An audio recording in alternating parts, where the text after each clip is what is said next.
So now we are discussing dimension of vector spaces.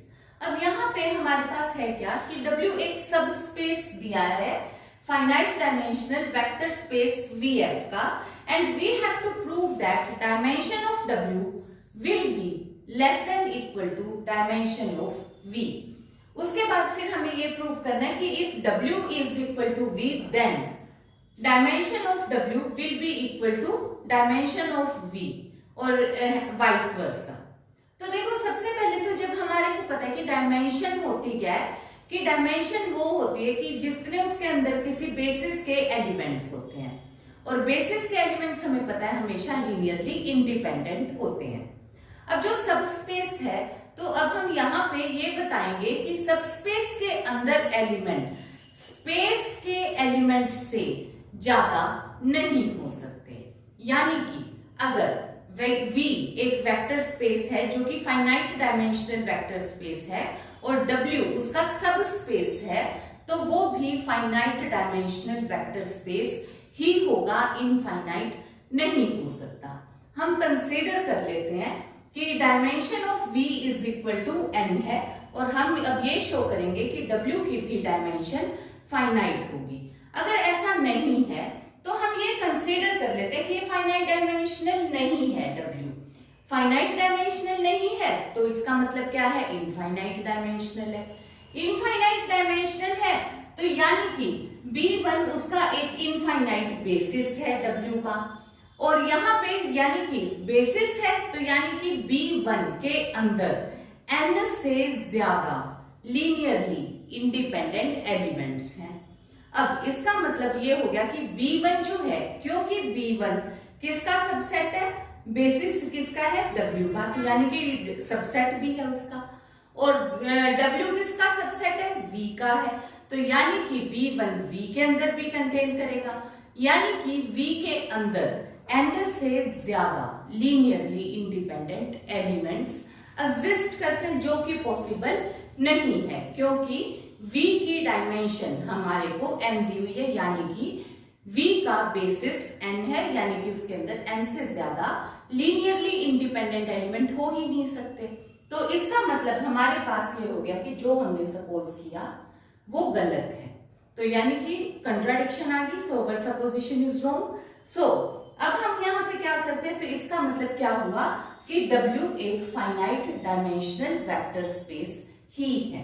अब अगर finite है तो उसका कोई नंबर होगा, तो हमने उसका नंबर कंसीडर कर लिया कि से P है, और अब हमें ये शो करना है कि जो P है उसकी वैल्यू V की बेसिस की वैल्यू से कम है, और V का हमने कितना कंसीडर किया हुआ है, n.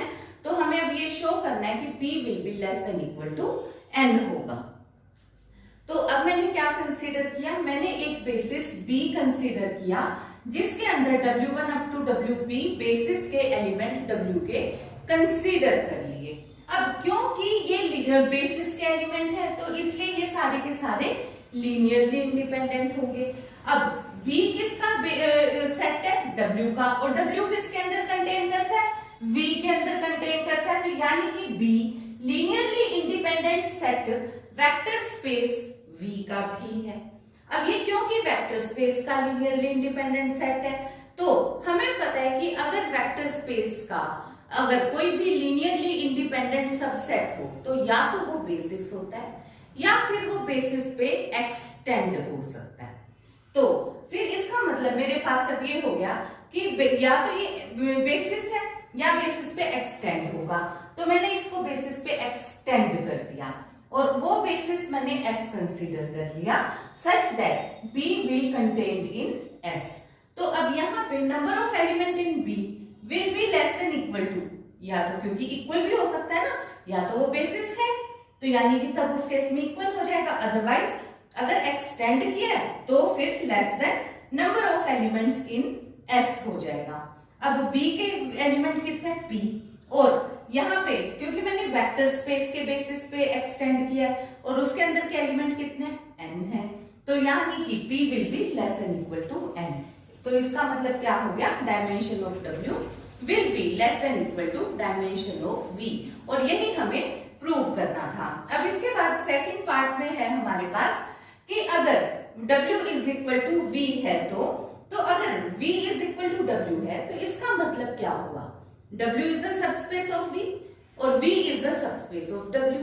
अब फर्स्ट रिजल्ट के अकॉर्डिंग हमने करा कि अगर W सबस्पेस है V का तो उसकी dimension of W will be less than equal to dimension of V।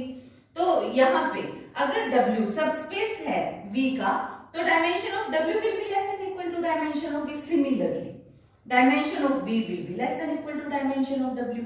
अब यहां से हमारे पास क्या हो गया, ये तो दो चीज पॉसिबल नहीं है, यानी कि ये दोनों ही डायमेंशंस इक्वल होंगी। Dimension of V will be equal to dimension of W।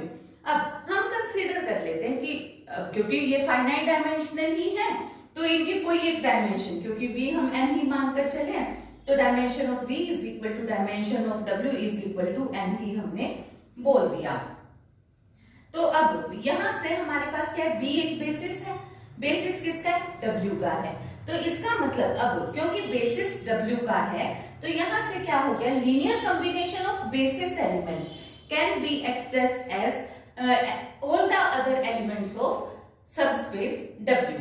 तो यानी कि LB can be expressed as W।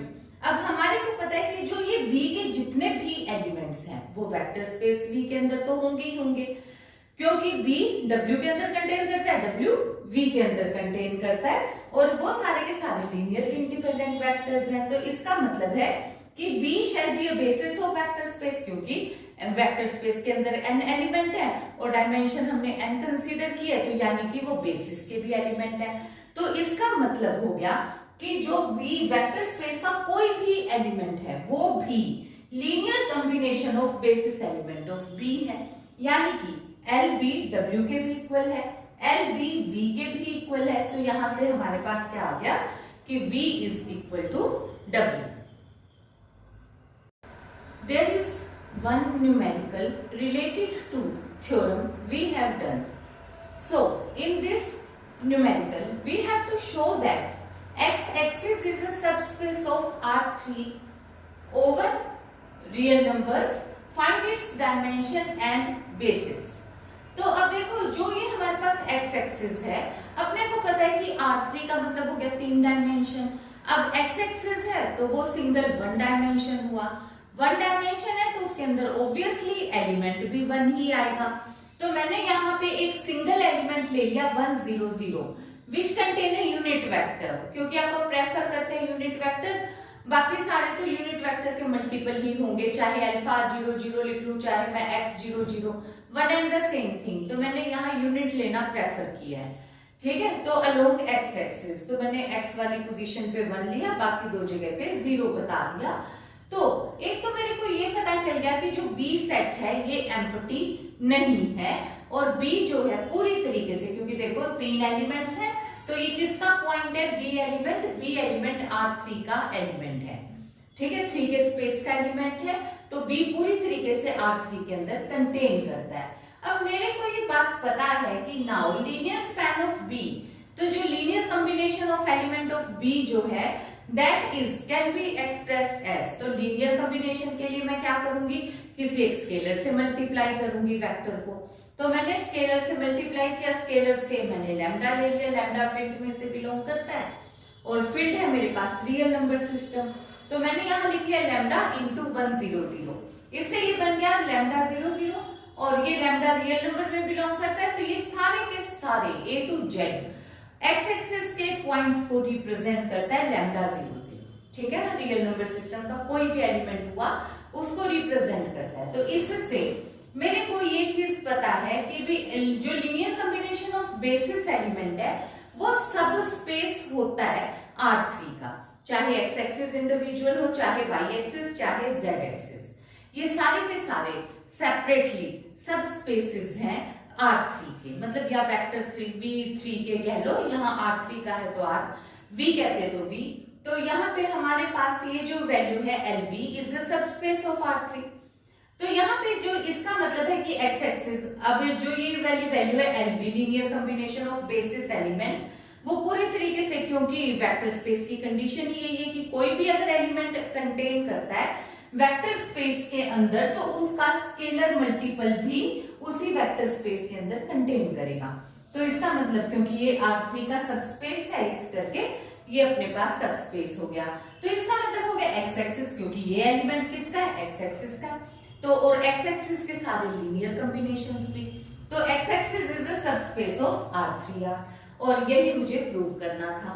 तो अब सेकंड पार्ट में मैं कंसीडर करती हूँ, देखो क्योंकि मैंने यहाँ पे एक सिंगल जो बेसिस एलिमेंट है मेरे पास, मैंने क्या लिया हुआ है 100, और मुझे पता है सिंगलटन नॉन जीरो वेक्टर हमेशा लीनियरली इंडिपेंडेंट होता है। तो इसका मतलब मेरे पास जो सेट B 100 है ये लीनियरली इंडिपेंडेंट है, और अकेला यही लीनियरली इंडिपेंडेंट है। एक्स एक्सिस में इससे अगर मैं दो एलिमेंट लूंगी तो वो हो नहीं सकता। दूसरा एलिमेंट क्या होगा, वो 1 की जगह कोई और स्केलर मल्टीपल होगा, तो यानी कि वो एक दूसरे पे डिपेंडेंट होंगे, तो वो ये चीज पॉसिबल नहीं है। तो यानी कि जो ये B है वो इटसेल्फ ही बेसिस है, और इसकी डायमेंशन, क्योंकि बेसिस के अंदर जितने एलिमेंट होते हैं वही उसकी डायमेंशन होती है। बेसिस के अंदर कितने एलिमेंट है 1, तो इसकी डायमेंशन कितनी हो गई 1, और यही हमें प्रूव करना था।